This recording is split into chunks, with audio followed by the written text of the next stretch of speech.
അദാനി എന്ന് പറയുന്ന ഒരാൾ അവിടെ നിൽപ്പുണ്ടെങ്കിൽ, അദാനിയാണ് മെയിൻ ഇൻവെസ്റ്റർ എങ്കിൽ, പിന്നെ നരേന്ദ്രമോദി സാർ അല്ലാതെ ആരെങ്കിലും അത് ഉദ്ഘാടനം ചെയ്യാൻ ഇപ്പോൾ ശശി തരൂരിനെ അദാനി സാറ് വിളിക്കാൻ പറയൂ?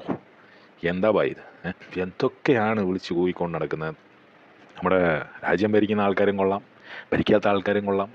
ഒരാൾ ഈ രാജീവ് ചന്ദ്രശേഖർ എന്ന് പറയുന്ന ആൾ പോയിട്ട് അവിടെ സ്റ്റേജിലിരുന്നിട്ട് ഭാരത് മാതാക്കി ജയ് അറ്റൻഷൻ സീക്കിങ് പരിപാടിയൊക്കെ ചെയ്തെന്ന് വെച്ചോ.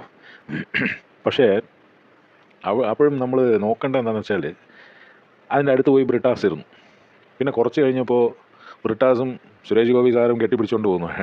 കൊള്ളാമല്ലേ, നമ്മൾ അന്ന് അവിടെ അടിയിട്ടത് വൈറലായുടെ ഇടയി നിനക്ക് എത്ര കിട്ടിയടേ, ഇടയി നിനക്ക് എത്ര കിട്ടി എന്നുള്ള രീതിയിൽ ഇവർ രണ്ടുപേരും കൂടെ നല്ല കൂളായിട്ട് നടന്നു പോകുന്നു. നമ്മുടെ നാട്ടിൽ നമ്മുടെ ഒരുപാട് ഈ അണികൾ എന്ന് പറയുന്ന, അതായത് ഒരു സാധാരണ ഒരു രാഷ്ട്രീയത്തിൽ സാധാരണമായിട്ട് പ്രവർത്തിക്കുന്ന ഒരു പ്രവർത്തകനുണ്ടല്ലോ, ഇയാളൊക്കെ മനസ്സിലാക്കാത്ത കാര്യം ഇതൊക്കെയാണ്. ഇയാളൊക്കെ ഇത് മനസ്സിലാക്കി വരുമ്പോൾ ഒരുപാട് സമയമാവും, ഒരുപാട് കാലം കഴിയും. പിന്നെ ഇയാൾക്ക് ജോലിയും കാര്യങ്ങളൊന്നും കിട്ടാതെ വരും. ഉള്ള കാശൊക്കെ ഇയാൾ മറ്റേ രാഷ്ട്രീയം കളിച്ച് കളയുകയും ചെയ്യും. അങ്ങനെയൊക്കെയാണ് പല സ്ഥലങ്ങളിലും രാഷ്ട്രീയം കാരണം തൊലഞ്ഞു പോകുന്ന കുറേ ഈ യുവാക്കൾ നമ്മുടെ നാട്ടിലുണ്ട് എന്നാണ് എനിക്ക് പറയാനുള്ളത്. ഞാൻ സ്റ്റാർട്ട് ചെയ്തത് മറ്റേ രാജീവ് ചന്ദ്രശേഖർ എന്നാണ്.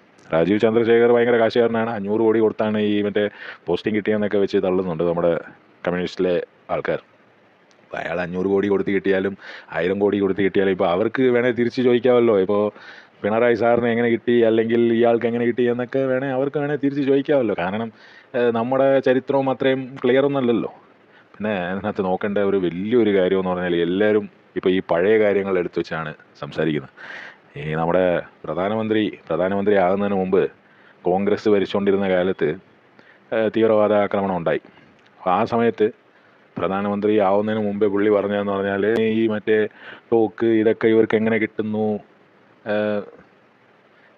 സീമാ സുരക്ഷ, അതായത് ബോർഡർ സെക്യൂരിറ്റി എന്ന് പറയുന്നത് ഇപ്പോഴും നിങ്ങളുടെ കയ്യിലല്ലേ എന്നൊക്കെ പുള്ളി ചോദിച്ചായിരുന്നു. ഇപ്പോൾ ആൾക്കാർ ഇപ്പോൾ അതിനെ തിരിച്ചു പറയുന്നുണ്ട്. ഇപ്പോൾ എങ്ങനെ ഈ തീവ്രവാദികൾക്ക് കിട്ടി എന്നുള്ള രീതിയിൽ പറയുന്നുണ്ട്.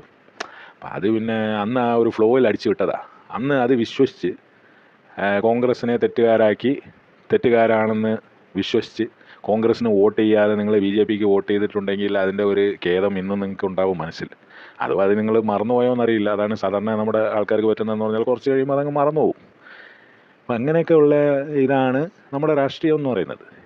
സുരേഷ് ഗോപിയുടെയും കാര്യം ഞാൻ പറഞ്ഞത് ഭയങ്കര ചർച്ച, ഭയങ്കര ഇതായിരുന്നു. പല സ്ഥലങ്ങളും മറ്റു പലതും പൊള്ളിയിട്ടുണ്ട് എന്നൊക്കെ